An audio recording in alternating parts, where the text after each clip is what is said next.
The following training has been brought to you by UTHealth Houston, Environmental Health and Safety.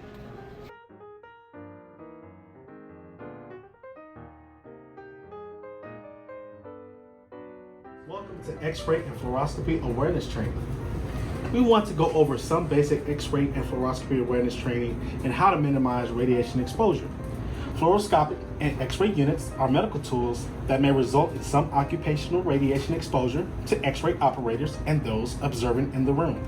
At UTHealth Houston, you may be rotating through some areas that have radiation-producing devices, such as Anesthesiology, Cardiovascular and Thoracic Surgery, Diagnostic and Interventional Imaging, Internal Medicine, Neurosurgery, Orthopedic Surgery. Let's talk about ways you can minimize your exposure.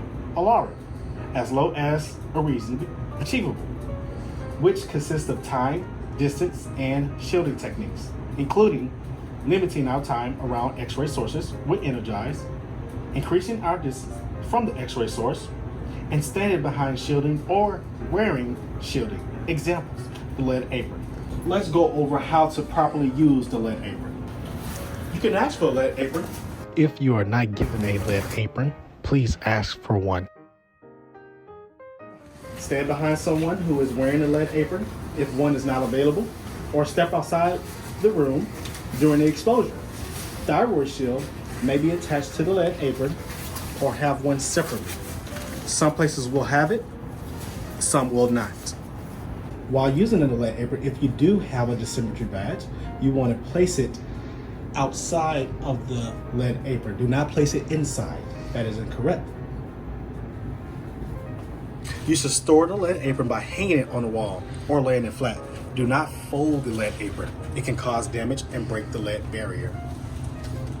Now let's talk about fluoroscopic units.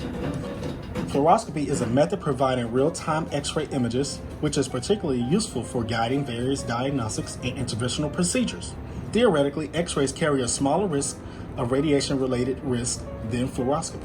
Since fluoroscopy requires serial X-rays, the exposure is greater. With the moving C-arm, it is imperative to be aware of the positioning of the X-ray tube. C-arm positioning note. Medical treatment for the patient may dictate specific patient and image receptor orientations.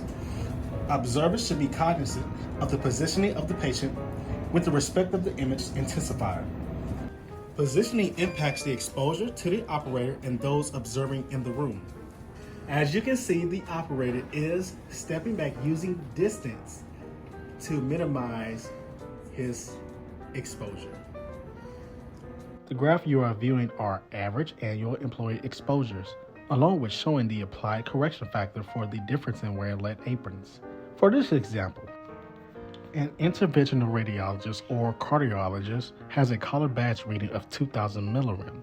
Once the correction factor is applied, the new reading is 600 millirem, which will be the assigned whole body dose.